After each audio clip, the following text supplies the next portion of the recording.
All right, guys, hang tight. We'll get back to the roundtable in just a minute. Also, we have the win a seat at the roundtable winner. Kevin Cline is in the house. We'll introduce you to him coming up in just a bit. Plus, we'll go around the NFL. Stay right there. Sportsworks Sunday Night coming right.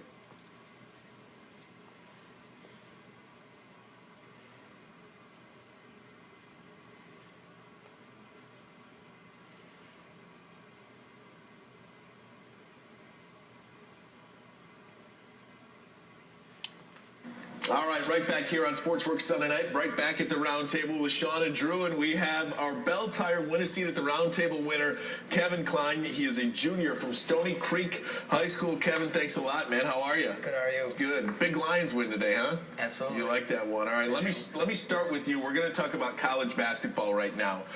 Michigan is your favorite team, you say? Yep. What do you think about the Wolverines? I think they've come out really well this season.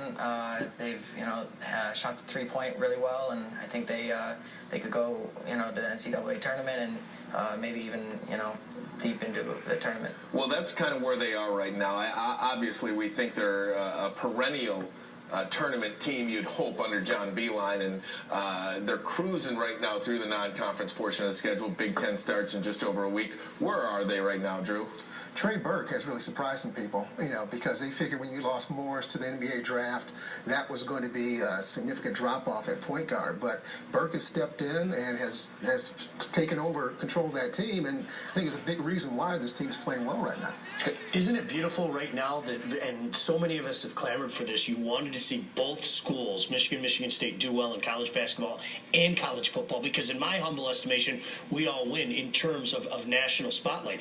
And the same thing up in East Lansing. I think a lot of people thought, okay, this might be a rough year for Michigan State. And these young players, I think, are gelling quicker than a lot of people thought. The Spartan Slappies, of course, would say, no, I knew that they'd be okay. But I don't know about you guys. I'm surprised by them. Michigan, it was role reversal. Michigan, you expected something this year. Michigan State was more the unknown. They're both two pretty good teams. And Michigan State as well, a freshman point guard, and Travis Trice has stepped up, and he's performing stronger than what people thought he was going to do at first. Kevin, who do you think is ahead of one another right now? Do you think Michigan is a little bit above Michigan State right now, or is this still the Spartans and little brother, no pun intended, Michigan? Well, I think the Wolverines are a little bit ahead of Michigan State, but I think Homer. But I think they're pretty close. They're both very good and well-rounded teams. Michigan State, I was watching their game last night against Bowling Green, and you mentioned the young guys. Really, really impressive what Tom Izzo's doing after that 0-2 start. I was somebody, I can call myself out. I thought at the beginning of the year, and I brought it up on the radio, I said, okay, we better get ready for a non-Michigan State type season. When I say non-Michigan State type season, I'm talking about an 8 or 9 seed or something like that, just getting into the tournament by name alone. I think they're better than that, guys. Yeah, but this conference is more of a basketball league than it's a football league anyway. I think you're seeing that with these two teams. Look at the young guys and these guys are able to step up and contribute. And this is why, because in the Midwest, basketball players, the high school guys, they're stronger here than they are football-wise up here. And these guys can step in here and produce big time. And the Big Ten probably has 7 or 8 teams that are ranked in the top 50 or 60 in RPI right now. This could be one heck of a season in the conference. Who's the favorite in the Big Ten right now, do you think? Ohio State. It's got to be Ohio State, doesn't it? Soldier can't stay healthy. Yeah. I think it is Ohio State also. I think they're, You're a Michigan guy. You're not supposed to say that. And he's wearing an Ohio State tie. Oh, my goodness. He's got a future in this business, I'm telling you. Guys, let me hit on the Tigers real quick, because we see so much movement going on right now around Major League Baseball. Where do you think they're at, Sean, right now? What do you think they need to do, to kind of solidify that American League Central? If they don't win this division this year with the attrition by the other teams in this division, heads should roll. This division looks really bad. Now, there's always a team that surprises. Cleveland was that team last year. Let's give them some credit. There's somebody going to be some. But I mean, look at the other teams and what they've lost this year. And I think the Tigers are at least at the point that they were last year. They better win this division. They got to make a move, though, because it's more than just winning the AL Central right now. Pujols is now an Angel. the rest of the teams that they have to contend with to get to the World Series are better. They have to make the Gio Gonzalez trade. Yeah, absolutely. If it costs you Jacob Turner, so be it. They have to make a move to counter what the Angels have done.